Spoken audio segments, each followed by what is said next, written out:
Hello, welcome to Jack Theology. Good to be back. Another Yeah, it's week. great to be back. Yeah. So, how was your Mother's Day weekend? Mother's Day weekend was it was pretty good. I had expected, I think, the kids to have more things planned than they did, and that was my bad as a father. And my wife doesn't really want gifts as much as she wants quality time, and so she just kind of wants everybody to be together and have fun. And I did not give a warning to the kids that, hey, this is Mother's Day, so my expectation is that you will kind of clear your schedules in order to be around for mom. So not only did I rely on them to kind of purchase some of their own Big gifts and mistake. things, and that didn't happen. And then I also relied on them to be present, and there was like homework and other things scheduled and all of that. So it ended up actually being a great day, but there were a few hours there where it was a little rough and treacherous because I failed. So I hope yours was better than mine. I've had some of those in the past, but this year was pretty good. So we kids, I laid down the law in the morning. They better spend time with mom, doing whatever she wants. Took them a Saturday to buy something for mom. So mom was happy. You did She far got better time than with I did kids. then. It was funny, like at Target and Home Depot are next to each other, um, and it was filled. Especially Target was surprisingly just filled with men and their kids. So I wasn't the only one going Saturday. And then I wanted to make her breakfast, so I realized I didn't have any bacon, so I went to the store and it was filled with men getting their last Getting minute getting last Mother's minute Day gifts. food and yeah. Yeah. So yeah, that was my Christmas Eve, Mother's Day, the two men holidays that, you know, yeah. we're all in the store together. Yeah. Yeah, and my anniversary is tomorrow, or well, Yeah. when this goes live, it'll be a couple days ago, but as a Congratulations. recording, How many it's years? tomorrow. 20 years. Well, that's a big So one. yeah, we Congratulations. we are not doing anything but going to our kids' school concert. That's what That's I guess what anniversaries you do. become, right? Yeah. Yeah, that's our hot date. We did get a bed and breakfast in like a month when we felt like we had a night to get away. So we're gonna do that. So that should be fun. That's awesome. Congratulations. It better be But fun. yeah. So yeah. Well, let's get to it. Last week, well, before we get to it, if you guys who listen, thank you for listening. If you could like, share, follow, all those things, download, that helps us out. Yeah, We absolutely. appreciate that. And comment. We want to get interactions going as well with the topics. And so those that have commented, we appreciate that. And we're kind of looking at kind of the reconstruction idea. We talk a lot about deconstruction, and then Kevin he wrote a book. It's coming out soon about kind of reconstructing your faith, and he talks a lot in that book about the ancient practices. So we're spending a few weeks here going over the ancient practices. Last week we looked at what a structured life looks like, finding a structured life to help us in our spirituality and reconstruct our faith. And then this week we want to look at kind of, I titled it Finding Jesus, learning to know Jesus in a deeper way. And we say a lot on here, and I just kind of want to say, like, as we reconstruct our faith, if that's you, I mean, some deconstruct and they never want to reconstruct their faith, but if it's you that you feel a sense of calling to reconstruct, we would adamantly say start with Jesus. God is like Jesus. It's fascinating to me how many people don't put Jesus at the center in their faith, or they don't even see Jesus as God. They see there's God and then there's Jesus, but God is like Jesus. When we think about God, if we're not thinking about Jesus, we're not thinking about God. And so I think that's an important place to start, is learning about who Jesus is. Don't look to a doctrine, a systematic theology. You talked today on your Twitter, I saw about the scriptures. That's a huge, hotly debated thing. Yeah, it The is, right? scriptures are not God, all right? They're not part of the Trinity. And so Yeah, fix your eyes on Jesus. I had this Yeah, go ahead. I had this atheist who QT'd that post about the Bible as a navigational tool, and not being written by God and not being God, and an atheist, which I actually love the interaction with the atheists. But sometimes, there are some kind of fundamentalist, evangelistic atheists that are kind of like, highly fundamentalist, evangelistic conservatives that are they're kind of at the edge of atheism, just like we have, some conservatives that are at the edge of theology on that side. And he said, about the Bible not being written by God and not being God, he was like, the Bible's nonsense. And this was the last step, or this is the last step on a journey to becoming an atheist. And I was like, for you, for others, perhaps, but like, I've held this view of the Bible for literal years, and it's actually made me fall more in love with the Bible. So, my faith journey is stronger than it's ever been with this view. So I don't want to say that your journey, and path is wrong, but to say that, you come to a valid understanding of the place of the Bible is not the last step on the journey to atheism necessarily. It's also perhaps one more step on the journey towards a stronger and more healthy and more mature relationship with Jesus. Yeah, exactly. I mean, some people, it leads down that path. He's probably right. For him, it did. I think for most, actually, it helps us fall more in love with Jesus. I talk to more people that, as they deconstruct the scriptures, don't see it as equal with the Trinity. They fall in love more in the Bible because it's more fascinating to read it as humans wrote it. It's more fascinating to think about their perspectives in their times that they're writing, and to feel the humanity behind it. You see these funny memes, just kind of a side trail, but the Noah's Ark, 2x2, and how we take that a lot of churches take that very literally, right? And it's like, well, all the carnivores, they would eat all of their prey. There would be no prey for them left when they got off the boat. Like, just some of the idiocy that we think. How would that actually happen? And as you look at it as a human, you're like, well, this didn't happen. There was a purpose behind this. This was a story being told for a particular reason. And so for me, it opens up. Actually, I learned more about who God is as I've opened up my mind in that way. It's kind of a paradox when you actually admit that this isn't God. It wasn't written by God. It was written by humans. Actually, it helps me to fall in love and know God more. So, yeah. So start with Jesus. If somebody starts with a list of things you have to do, and it's funny because today we'll give you some things that we think you should do. We're going to give you a list of which that's why I wanted to start with Jesus, right? Yeah. And that's why I want to make it clear. Like, all of these things are tools that you could use or not use. Kevin said it last week. If this doesn't work for you, throw it out. Do what works for you. Well, and that's the difference, right? I mean, what you're trying to do, what you're suggesting is things that hopefully for some people have been helpful, and you're suggesting them as an opportunity for others to look into as maybe helpful for them on their journey, rather than the context that many of us have been in, are in, or trying to get away from, which is a very mandated faith and structural faith where you do these things or else, you believe these things or else. And it's not as though there aren't some things that are foundational, but that list is what, 2, 3, 4, 5. I mean, it's contained in the creeds, a few statements. It's not like a list of, I mean, the first church I senior pastored, the doctrinal list was 12 pages long, no margins, single space, 9-point font. Like, it was like longer than the Bible. Yeah. And it's like, believe you're not this or else. Our faith isn't in a doctrine. It's in Jesus. It's in a person. Yeah.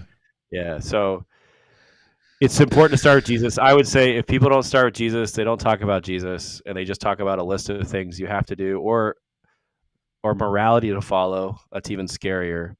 Then I would run and I would look to Jesus. And so these are some ancient tools. No, and I think, I know I keep cutting you off, but what you said there, I don't want people to miss. It's so important.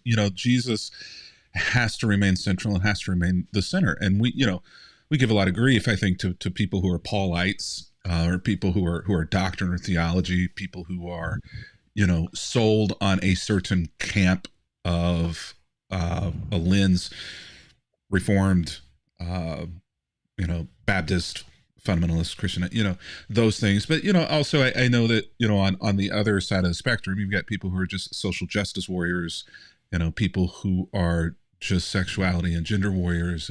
And I think taken in totality, the point is that none of these things are fully inclusive of our faith. And if they're the only things that define what our faith is, then we can get off the rails. And so you have to keep Jesus center.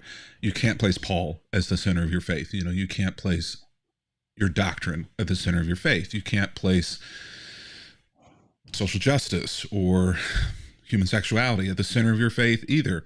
Jesus has to be at the center of your faith, and all of these other things have to inform and rotate, and not as though they're unimportant, but Jesus has to remain in the proper position. That's my opinion. Amen. Yeah. And when Jesus is at the center, a lot of these side issues go to the side. And it always bothers me whenever, people are, I keep cutting you off. I'm sorry. I'm very bad. It always bothers me whenever these people are like, they'll spend 45 minutes discussing a Pauline passage and never mention Jesus, or somebody will spend an hour talking about their doctrine or teaching their doctrine and never mention or talk about Jesus informing it. Social justice, sexuality, like all of these things, I think, if you can have a full biblical conversation about them, a full, conversation about these things, and never have Jesus weigh in or be a part or have any involvement in the discussion, I think you're on extremely shaky ground. Yeah, you definitely are. You lose the heart of the whole gospel of what Paul was even talking about. You lose the context. And as I was saying, is that Jesus, I think, brings unity. When we center around Jesus, there can be a diversity of doctrine. There can be a diversity of views that we can agree to disagree. One of your longest debates on Twitter is getting someone, James White, I believe, to just simply agree that you're a Christian. So you can have a dialogue. Like a year and a half now. Yeah. Kevin won't debate James White. Well, all I really did was ask him to have a few meals and consider me. Not even say that he believes that I'm a Christian, but just accept my statement of faith that I believe on the basis of Scripture that I'm redeemed. Essentially to validate that through my understanding of the Scriptures that I. Yeah, but he's made a doctrine the center of everything. Yeah, he's that's what Jesus happens off the throne. It's it's the judgment seat of James. So Jesus will bring unity. He gets that, and that's the problem, right? I mean, whenever we're deciding who's in and who's out, that is dangerous territory. But you can't believe this and not be a Christian, or be a Christian. Well. Yeah, I want you to really think about what you're saying here and go back to Jesus and really run that through, run that through the Gospels. Even Paul is going to have a problem with you. Pull up Romans. If you look at Jesus, the only people that he kind of limits is rich people, which don't hear a lot of preaching about that, right? Yeah. I preached that passage. All those donors to Jim White aren't the ones at the target, right? No. Yeah. So Jesus centered, Jesus first. So some ancient practices to talk about today about connecting with Jesus that maybe you could try to help you center on Jesus. One of the longest things, and it connects with Scripture some, is this concept of lectio divina, kind of a meditation on a Scripture, taking a verse or a passage and reading it repetitively, reading it out loud, auditory. A lot of times this is done in kind of a community setting, maybe with your family, but it could be done alone. But actually, reciting it out loud, listening to what you hear, and doing that repetitively and letting God and the Spirit of God speak to you through that. And I tend to like to do that through passages of Jesus, stories of Jesus. And it's fascinating when you meditate on a story of Jesus, the different things you see. And I like to think about some of the stories of Jesus in kind of movie form, like as if this was a movie taking place in front of me. What are the subtleties? What are the little details that is going on in this passage that would happen naturally in a story? And it brings stories to life. It brings Jesus to life about who he was, what he meant, what he's about. Yeah, what I love about Lectio Divina, which I came kind of late to the game on Lectio Divina, growing up in evangelicalism, it wasn't one of those things that was something that I ever really ran across, and I'm still not an expert in it. The great thing is if you Google Lectio Divina, there are lots and lots of resources out there. I think it means essentially divine reading, and for a lot of us, we grew up, learning about a straight reading of the text or a literal reading of the text, or a commentary reading of the text. Many of us experience a pulpit reading of the text for 30 to 45 minutes every Sunday. And so, we read the text through lots of different lenses and lots of different voices. But for many of us, I think that the God voice is a secondary voice. Your pastor is a primary voice. Your parent is a primary voice. Your professor is a primary voice. Your commentary, your popular book author is the primary voice, and you're relying on them and their connection and understanding of God to speak to you. And so what a divine reading does is it kind of works towards removing that intermediary voice and putting you in a space where you can allow God firsthand to speak directly to you.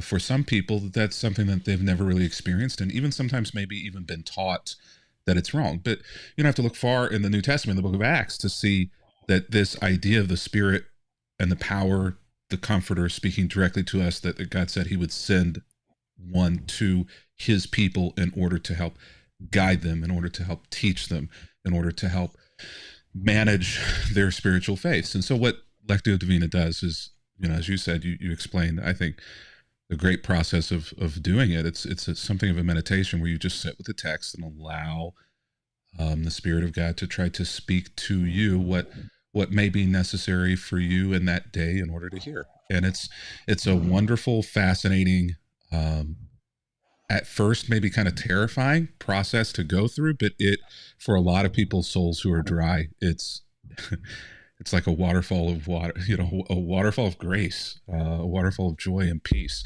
as you walk through this process. And it's been used effectively for centuries, for millennia. Yeah, it became popular. I heard about it first when I was in youth group. One of the popular youth ministry writers for youth specialties got tapped into the monastic life, and we'll go there next. But he started to bring a lot of these things into youth ministry in his writings, and so I got exposed to it then. I didn't know it was connected to the monastic life. I didn't know it was connected to ancient spirituality, but it did have an impact on me even as a student. And then now that I've kind of grown in this process, I realize it's kind of foundational a lot for meditative practices. It's a common practice that a spiritual director or a retreat leader in a monastic situation might give you to use on your retreat. So you talk a lot about in your book, kind of the core of kind of the story you tell in your book is on the monastic life and your experience there. And so I think the monastic life it gets a bad rap because I think for many evangelicals, we tend to think it's just, well, these monks, they go away, they make a vow, they go off and they do that thing, and it's not something that we can participate in. But I think we've found that we can participate in it. We can enter into monastic life. There's ways in which you can enter into the monastic life just in your everyday going in life. And last week's, I think, podcast about structuring your life a certain way can lead and help you do that. But then also you can, carve out time in your rhythms of life. I try to do a 1 day kind of silent well, it's really a half a day kind of silent retreat to enter into that. And every couple of years, I like to get away for an extended period of time in a monastery to kind of live that monastic life.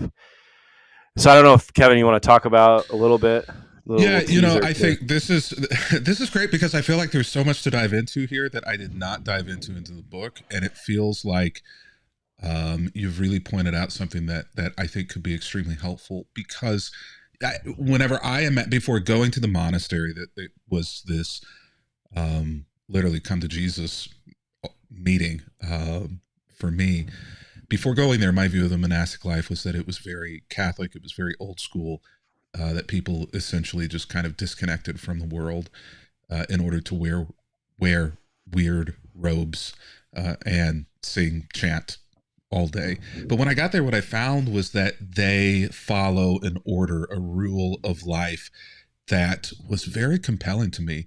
That for months and months after having been at the monastery, continued to shape the way I lived my life, even though I was only there for a week. They, the particular one that I went to was a silent one. They tried to not use words because it gets in the outside of worship, because it gets in the way of people's spirit of prayer in between. And so it was an amazing thing for me to just think of silence and trying to build silence into my life. And are there any moments and seasons during my day even where I'm silent, where there is no input from an electronic device, from a television, from people around me? And there really weren't any moments. And that was very compelling to me because I saw in that place the importance of silence, because I spent so much of the week in silence. Even just the robes, what they wear is all uniform and very simple. And it was a reminder to me about how much I try, to this hat, you try to be trendy, you try to buy things that are nice, you spend money on these things, but they are called and compelled to a very simple lifestyle and driven to that by their faith so that they can use those resources for other things, and also to not draw attention to themselves, but to draw attention to Jesus. And that's another way I think in which the monastic life is kind of compelling, in that it confronts us with some things that we might need to reshape in our own lives. In fact, there's this book called The Rule of Saint Benedict that most monastics have been following for 2000 almost years now, that gives this entire order list of ways in which to shape a monastic life. But whenever you read that, one of the primary things isn't necessarily the prayer hours, the simplicity, the robes, the disconnection from the rest of life, taking this vow. It's about hospitality. Whenever you read the Rule of Saint, like, all of it is bent around this idea of radical hospitality. And when you think about this idea of radical hospitality, if you've been to a monastery, you experience this radical hospitality in so many ways. It shapes their life, and so much of what they do is been around it. You don't have to go very far to get to Jesus to talk about radical hospitality. And I don't think you should have to go very far to think about Christians and followers of Jesus Christ being people who are given to radical hospitality. So, this idea of a monastic life, to me, you don't have to become a monk in order to learn and implement some of the things into your current daily life and routines that may bring order and structure to you, that bring you closer to the way of Jesus, than maybe just doing nothing at all. Yeah, that's a good summary. Monasticism is creating a rule of life. This is how we're going to live, to focus ourselves on Jesus and his ways, his hospitality, his grace, his love, his peace in the world. And we're going to live this rule of life.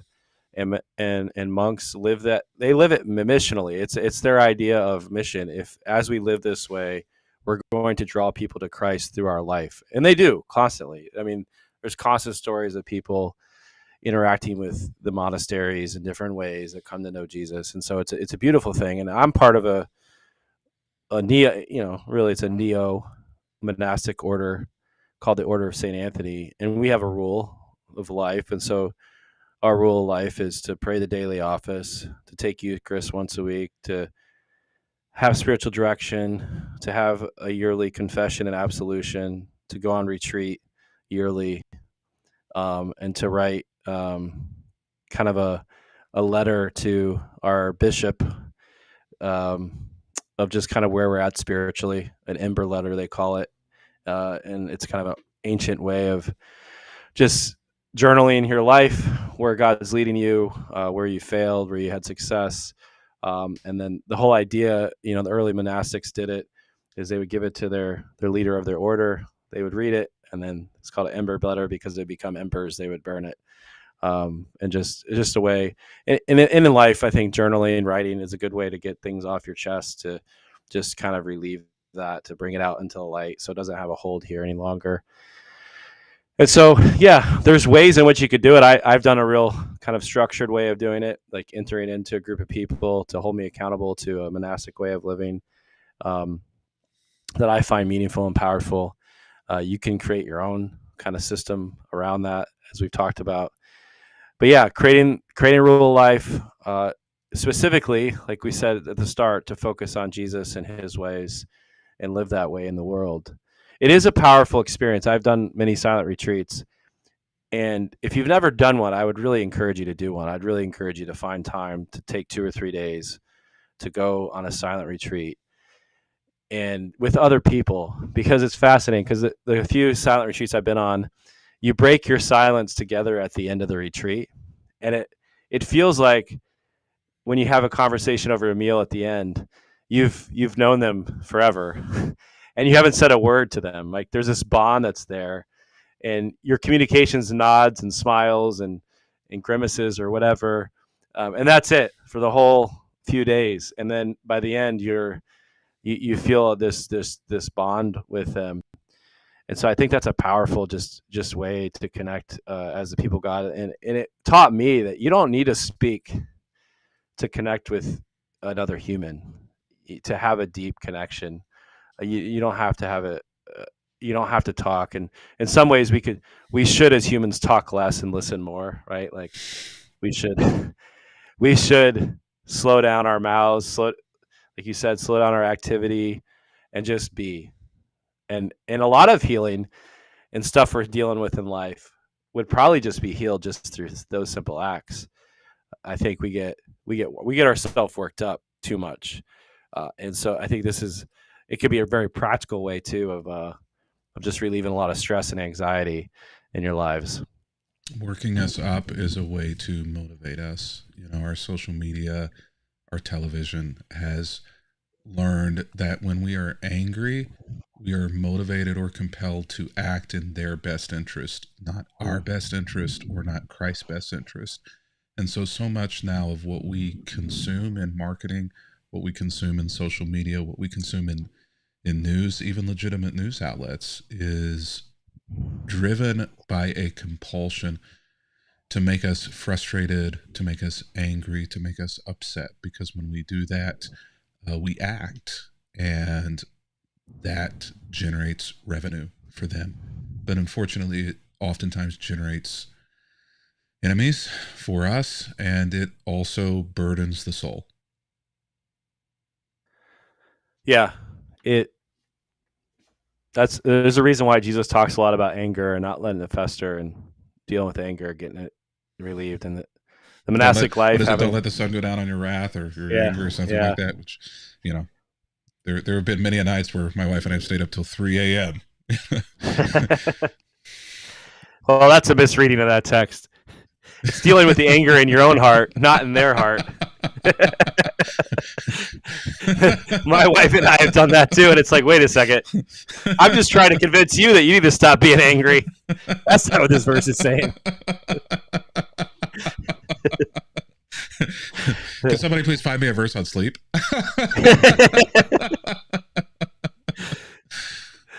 Yeah.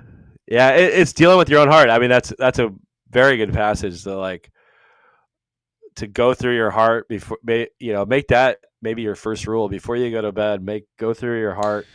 Where is there anger in me, and deal with it, and give it to God, and release that before you move on with your sleep. Yeah, this probably solve a lot of problems in our world if we did that. Another piece of the monastic life I like, and I have them all over my office here, and you can kind of see one over my shoulder here, and icons,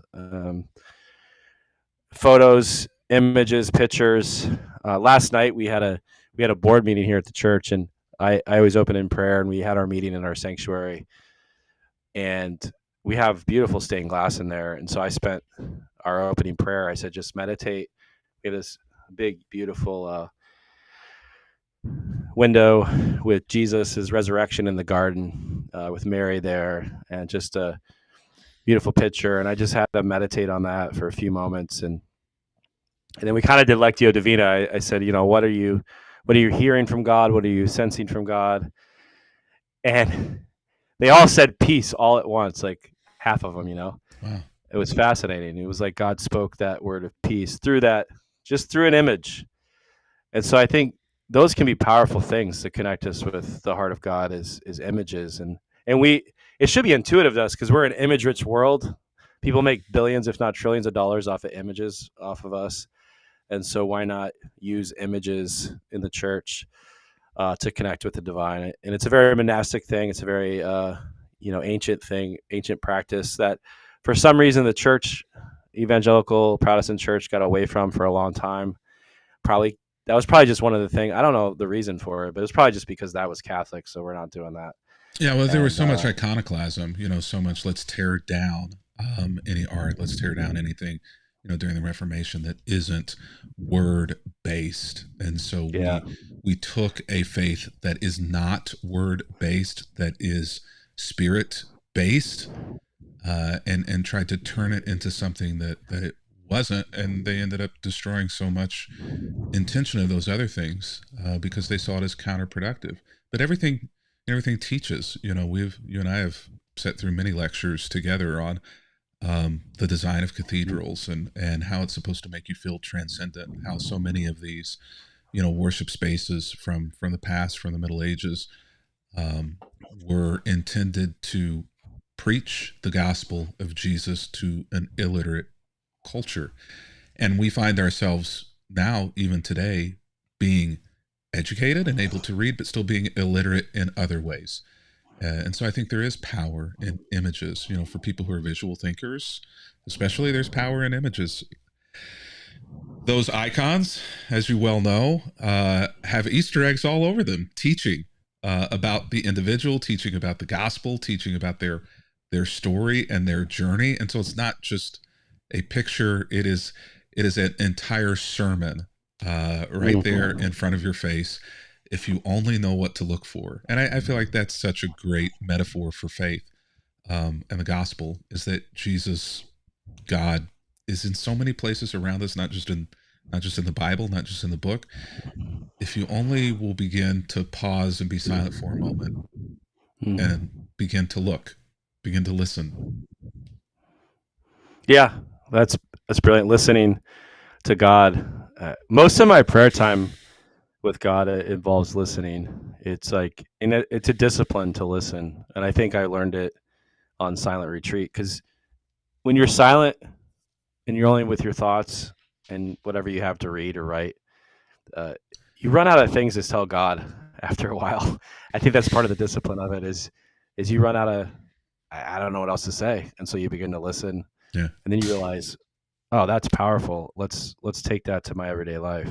I forgot I wear actually an icon around my neck. It's nice. It's an icon, but it's an icon of a saint. It's actually Saint Jude, who is the patron saint of lost causes.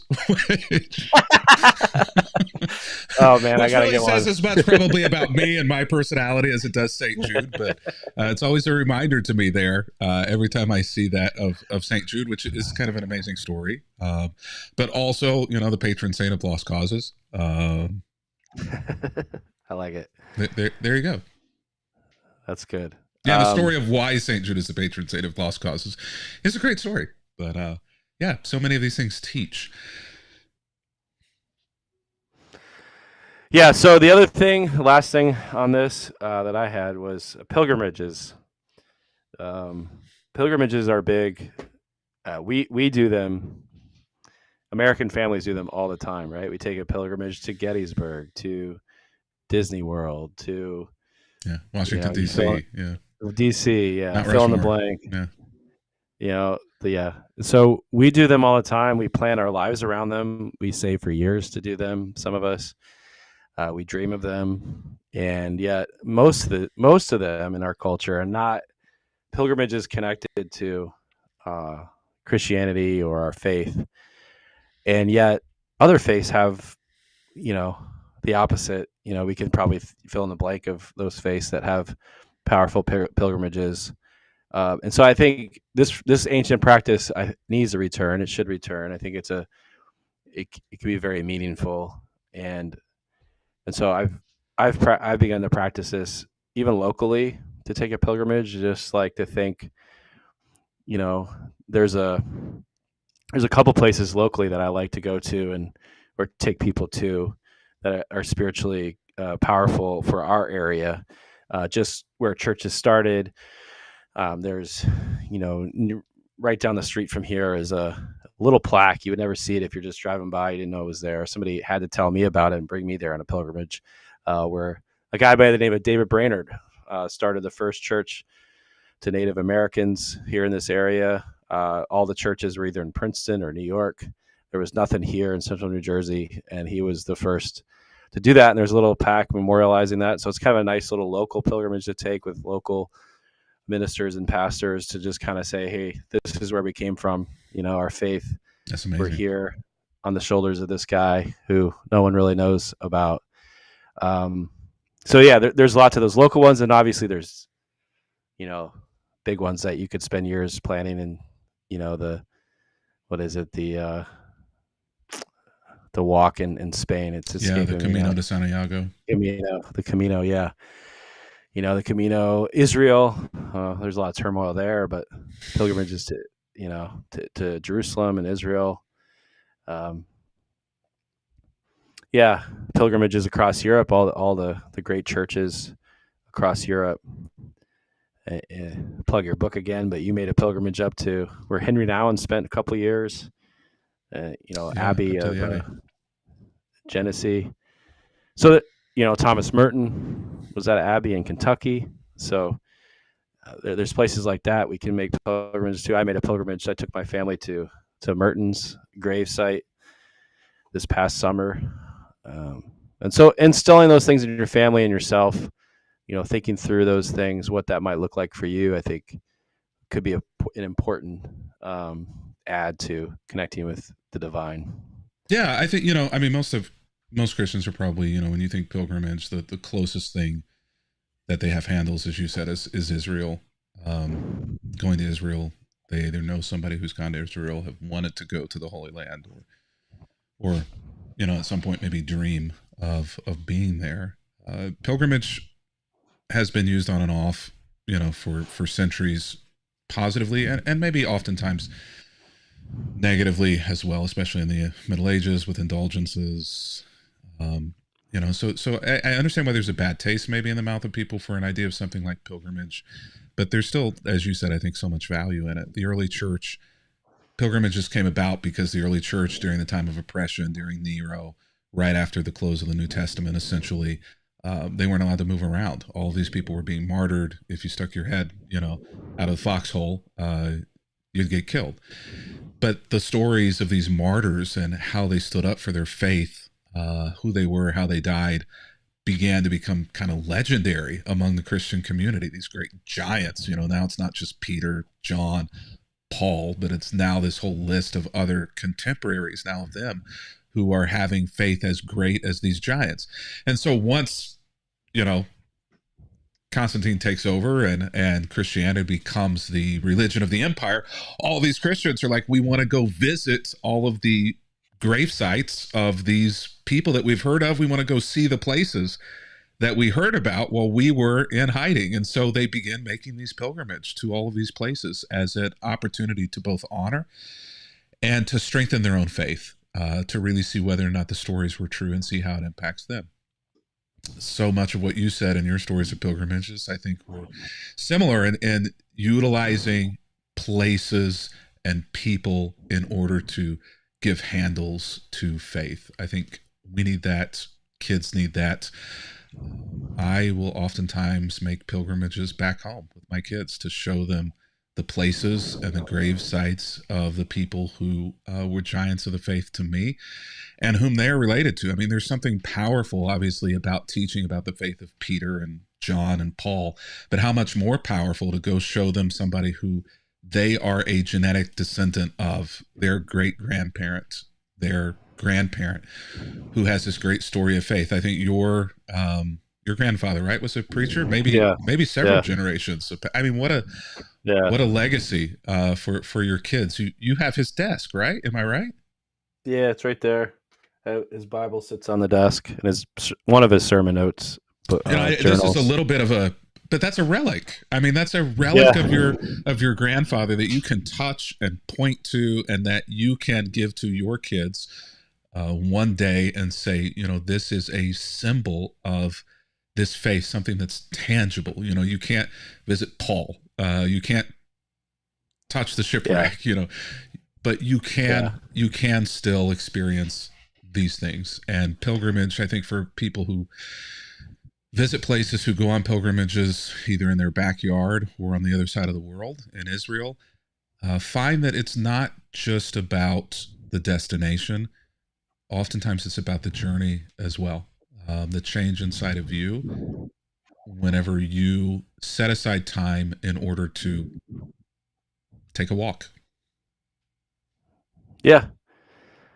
No, it is about the journey. I think that's what you learn, and you learn a lot about life because we sense there's a destination in life, and a lot of times pilgrimages, there is a destination, but we continue to go, right? We take with us what we caught along the way.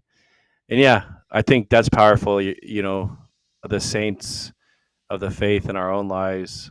We did that this summer. Actually, went to my grandfather's grave and introduced my kids to him via that route, and showed them all the churches that he preached at my that were in the area we were at. So yeah, it can be a powerful experience. It can create a lot of conversation. It can stir a lot in your soul.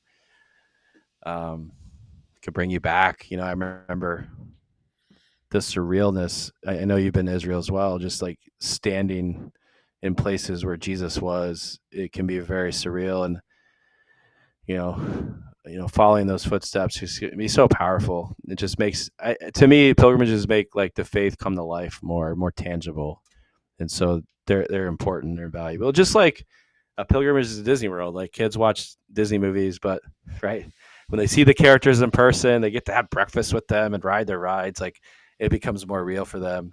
There's a reason why families go to Disney World and don't just stay home and watch the movies. So the movies are Yeah. just a taste. So yeah, Well, I think that's I mean, you said it. We feel compelled to make pilgrimages to teach our kids about the nation in which we live and the history here at DC, etc. Disneyland, many parents feel Disney World like they're compelled at some point to take their kids there. It's a, if you can afford it, or the grandparents can afford it. It's a rite of passage. You feel like you have to do it, or you've failed as a parent. Sports nuts, there are pilgrimages, World Cup, yeah, Super Bowl, certain yeah, stadiums, seeing certain teams play, Wrigley Field. I mean, there are pilgrimage destinations, Field of Dreams, that baseball field out in the middle of, out in the middle of it. There are pilgrimages, and I think that for us to look at our faith and say, there's no value in any of this, I think is really just kind of dumb, because we see the yeah, value of it and experience the value of it in every other area of life, except faith. And I think that we have to ask ourselves why and what are we missing. yeah, yeah. We'll take evangelicals will take pilgrimages to visit their celebrity pastor or band. I may or may not have done that a few times over the years. Oh, Yes. yeah, I've done it. I've done it. I've done it. So yeah, find Jesus. Find ways to find Jesus in the ancient ways. They're still valuable. So I'll move on to news here. Couple things. One, so it's been in the news a lot, national news. There's this pastor in Myrtle Beach who had a really crazy relationship with his wife, John-Paul Miller and Mica Miller. It's been talked about a lot, and it's just a tragedy. They found she killed herself, but they're also finding that this guy, this pastor, had a crazy past of divorces and cheating on wives with underage women and prostitution. And it's a really, like, as I was thinking about this, like, there's so much there we could go down, but the church refuses to let this guy go. Like, they still want, Really? yeah, they still want him to be their pastor. Hmm. And I wrote down in my notes the cult of John-Paul Miller.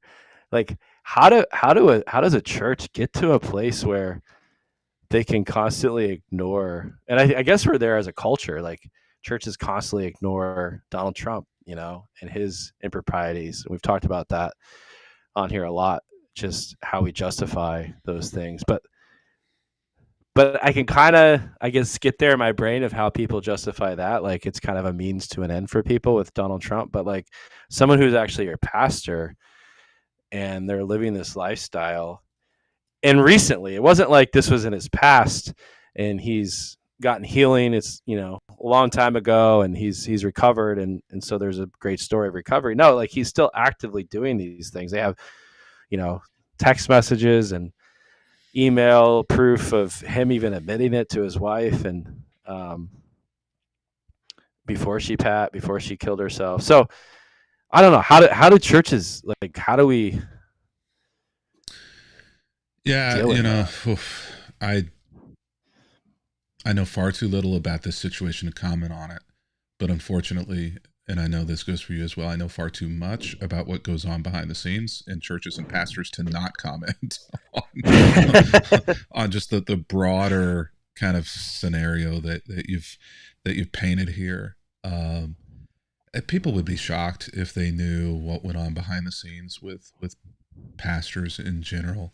Um, Big church, small church, no matter the denomination, pastors are human. The statistics on how they live, what goes on in their homes, what they struggle with, is no different than anyone in the general population.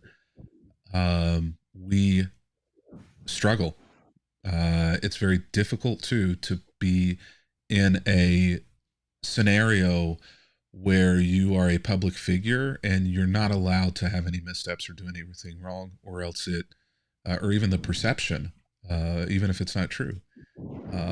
This pedestal perception for pastors is um, destructive for an individual, because you just, no one's perfect. You can't live that way. The difficulty is, though, I think that a lot of churches have a tendency, and this kind of is a thread in evangelicalism. A lot of churches have a tendency to make their pastors intentionally gods, to put them on a pedestal, to see them as being inerrant, unable to do anything but hear God and preach from God. And the end result of that, if you keep traveling that, and a lot of churches have and do, is essentially a cult. And so you get to a place where, you're from an outsider and you're looking into a church like that and you're saying, how can you possibly defend what's going on, and so keep your pastor in the pulpit each week and not be asking any questions? And we don't know what's going on behind the scenes. Maybe there are questions being asked and things, but Yeah. I know churches where it wouldn't be the case. And I have no better explanation than there is a compulsion to brainwash within a lot of theologies, where Yeah, I think you hit it.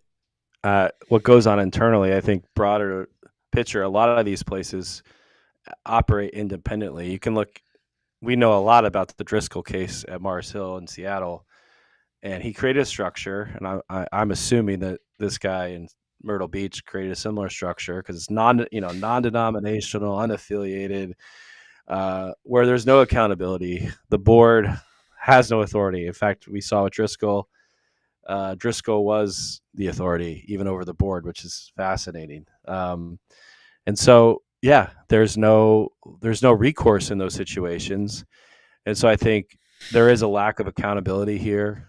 I think that's clear. You specified some of the internal workings of lack of accountability, but there's no denomination here that can step in and help with this process. It's all internal. So those things you're bringing up internal are going to win the day. And I think it happens more often than not. This is like a way extreme case. Like, praise the Lord, we don't hear a lot of these things where somebody's like this, and it seems like, contextually, that he drove his wife to this act by his lifestyle. It's just insane.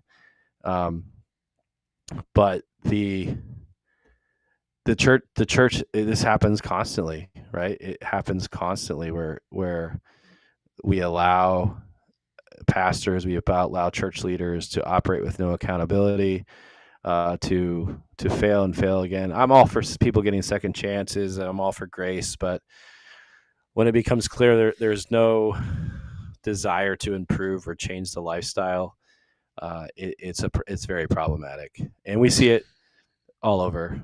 The SBC going through a lot of their, covering up sexual abuse. We see. I mean, this guy admitted to sleeping with underage women, and he's still pastoring. It's just like, how does that happen?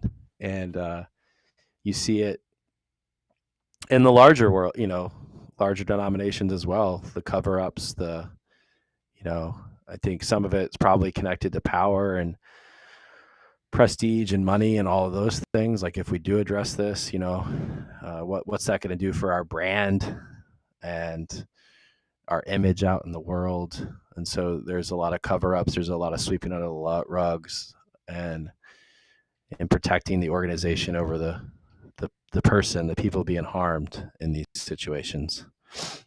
Yeah, I think what you said is wise as well. That this is an extremely extreme scenario. In case this does not imply that every church is like this or operating like this. This is out of the ordinary. But I do think whenever we see extreme situations like this, it is, as you've done, it's a great opportunity for us to pull back a little bit and say, what creates this kind of toxicity, and do we have other churches that may not be at this quite extreme, but still may be toxic or unhealthy because there is similar setup or lack of check and balances in what's going on. Yeah, that's good. Speaking of toxicity, we'll look at a user comment a couple weeks ago, and we talked about Jesus and Paul. Rick Solomon said, and I think this is when we were talking about just kind of I was about to say idiot. Well, I'll say it. Idiots who see Paul as God. What about the concept of kicking the dust off your feet and moving on from those who refuse to hear the truth? When do you kick the dust off your feet? I think that's a good question, and just kind of move on. Yeah. What remind me what the context was? Do you remember what the context was? What we were talking about with Paul? Was that just essentially people who I think the people Paul that as being divine yeah rather than Jesus, and just won't see any other way but their interpretation of Pauline theology? Yeah. I think real there's fundamentals. Yeah, I mean, I do that on Twitter. I my little block button is called "Shake the Dust Off." Kevin.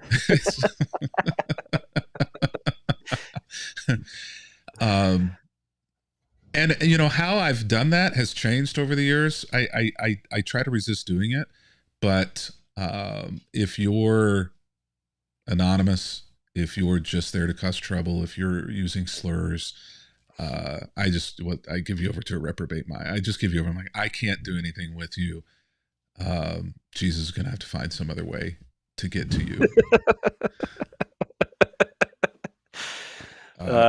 Lord, forgive me, but you're too much for me. This above my pay grade. This is going to take a Pete Enns or somebody with a lot more grace and love. Somebody with more Holy Spirit than me Yeah. needs to Somebody deal with with you. far more of the comforter than I have, because I'm to the point where I'm going to cause you discomfort if I continue in this relationship.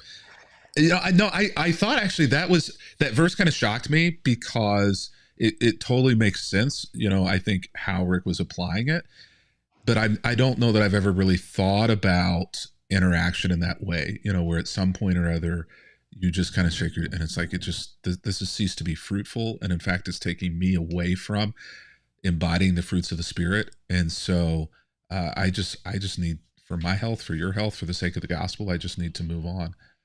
And I see myself doing this a lot, but I've never really thought of that verse or that passage. What do you think?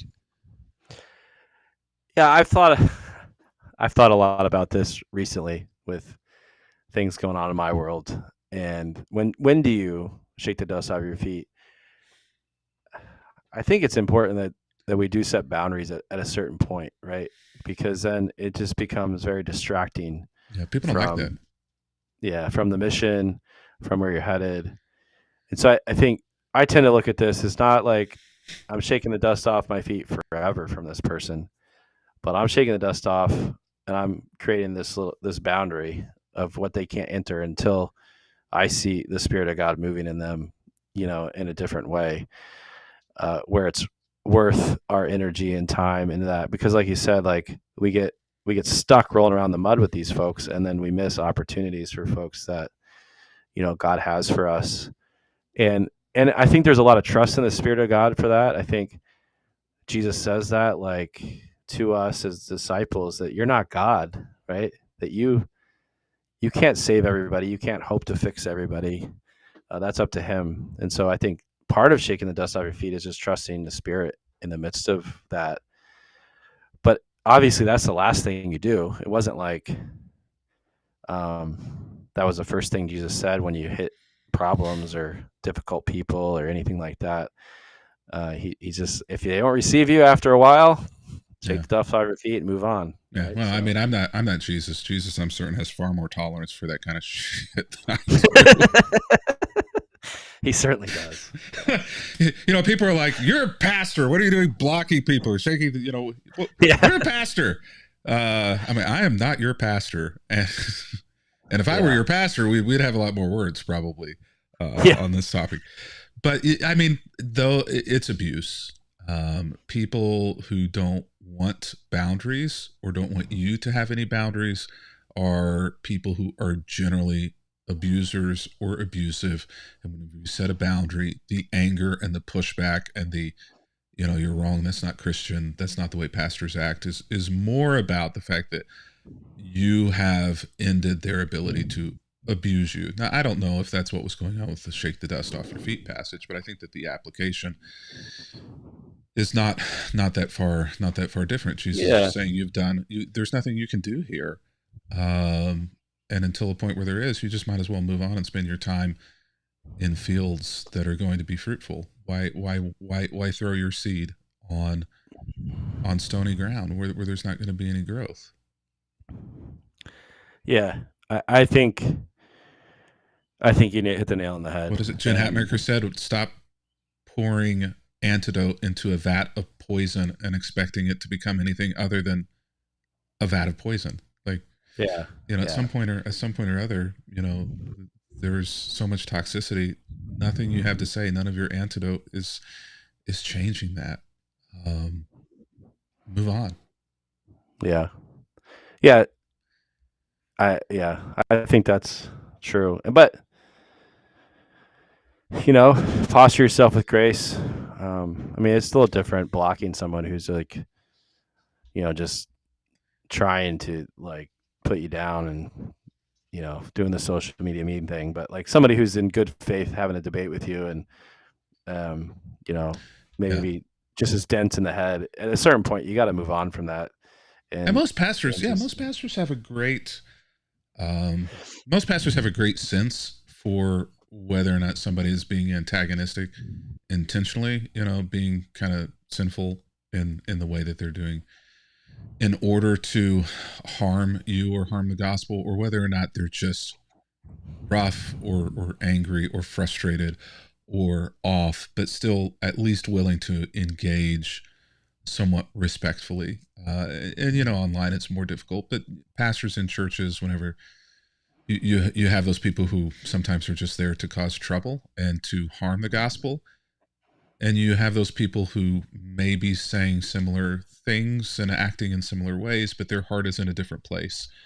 And most pastors have a great radar for telling the difference between those two kinds of people.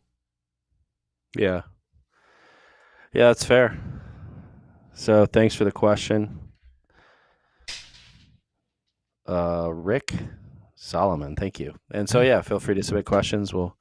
If we find a good one, we'll take it and we'll talk about it and address it. So yeah, thanks for listening, and we'll head to the fun after show. Here we go.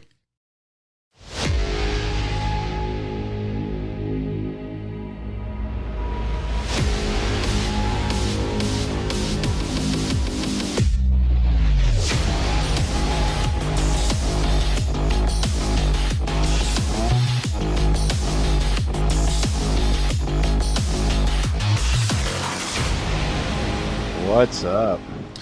So I have a fun. Yeah, it was good. I have a fun story. So okay, those clips I've been throwing online. My coach at the CrossFit gym, he watched one, and he said he watched it because it said Jack Theology, and he thought it was going to be about weightlifting. and he's like, it wasn't. It was just about theology. And I go, well, that's why it's called Jack Theology. But if you watch the podcast and stay till the end, we actually do talk about weightlifting. So I have a special clip just for him I'm going to post this week. That's awesome. That's awesome. Yeah, maybe we should post just this segment, the whole thing separate from the whole show. Maybe I should maybe I should do an after show podcast, channel where we. That's true. If we clipped it, it's just this clip. I don't know. Yeah, that might be a bad idea. Yeah, I mean, for those of you who don't know, lifting, fitness have always been, I think, for a really long time, important to Matt and I. Matt's actually an athlete and has been an athlete and is a great athlete, and I am not and have never been. My hand-eye coordination, I still struggle to walk, let alone get heavy things off the ground and you're jacked. Just look at it. Look at the cut. Look at that. He's jacked. It's amazing what will happen though if you just pick up heavy things enough and eat correctly. Yeah, that's true. You don't have to eating correctly is the important part. Yeah. Just control what goes in your mouth, and good things will happen. Yeah, I have this plate of food that's half eaten over here.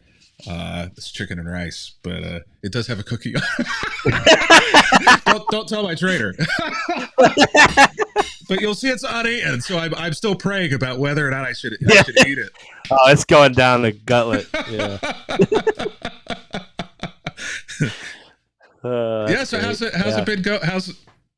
I know you're on this trying to track everything and make some progress. How are we doing? This week was a little slower. I still lost weight, down 2 more pounds. So I'm at 23. Okay, 2 pounds in 1 week is still insanely great progress. So you're down. Yeah. You're down 23. Yeah. You suck. Yeah. I have a lot more to lose than you. You suck. I put on my COVID 40.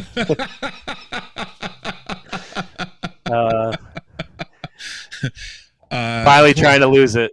Trying to lose it. 23 pounds. Once you get to about 30, people start looking at you and be like, yeah, they start noticing. You're losing weight. Yeah. You're looking good. But yeah, so feel better. Just doing that, you feel so much better. I obviously in my 40s now, you notice it even more than when you're younger. It's a little easier to carry weight around when you're younger, but the older you get, it's a little harder. So yeah, and it comes off not nearly as easily. Yeah, and still getting jacked.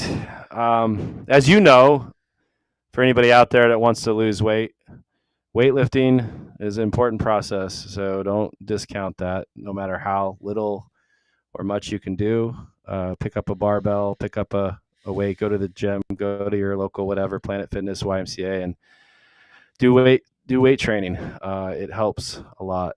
So yeah, I've been doing that today. Well, yesterday was a big grind, a lot of pull-ups and push-ups and squats, and then today was just just the assault bike. I hate the assault bike. If you The assault follow bike. your friend John Yeah, John Woolley, over at Make he's West got some Great Again.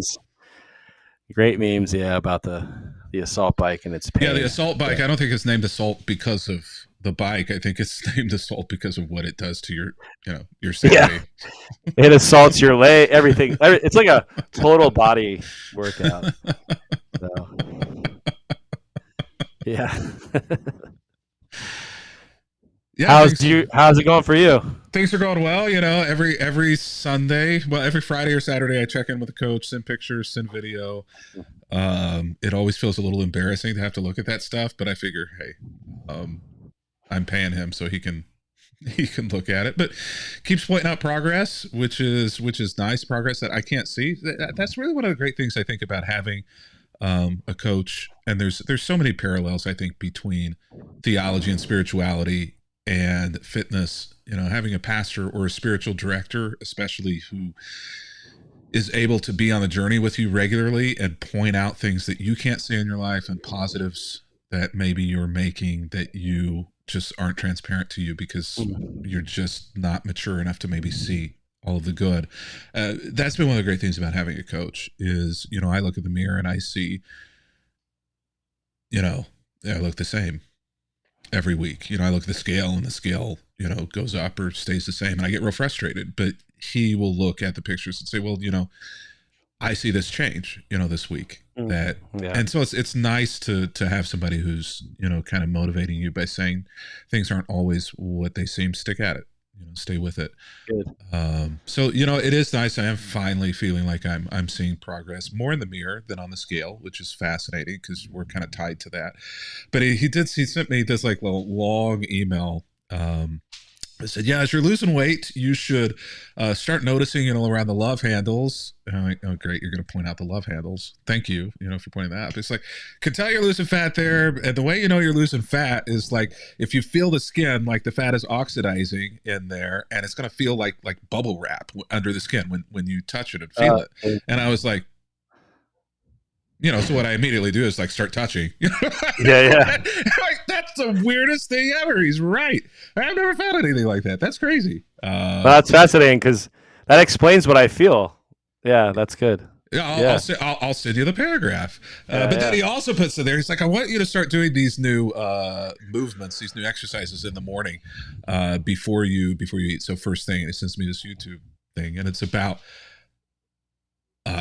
core vacuuming. We like suck in your core in order to strengthen it and make it seem thinner, and then it starts to, and it, like, I don't know, it's the weirdest thing I've ever done. I guess it's a necessity, as you continue to move towards this competitive, be on the stage bodybuilding thing. But yeah, the things that you do that you just never assumed that you would be doing, standing there in front of a mirror, like not just sucking in your gut, but like, it's all new to me. Yeah. I've seen videos, bodybuilders, where they just do a whole workout of just flexing and holding it, like ISO holding it. Just that's their workout for the day, just so they can get the proper striation or whatever they're looking for. It's crazy. Yeah, well, who knows? Maybe that's next. I'm actually glad that he's not telling me everything that I'm going to have to do on this process, because if I'd have known everything, I'd be like, I'm never doing all of that, But it's like, boiling a frog in water, or whatever. I'll send you this guy, Mike. He's Canadian. He used to be Drake's bodyguard, and he's a bodybuilder. I like to watch his videos. He's fun. Yeah, send him along. Yeah, I'll send it to you. Cool, man. It was fun. Yeah, today. Absolutely. Hope you have a good week, and that next week finds you equally making progress. Yeah. Thanks, man. All right. Have a good week. All right.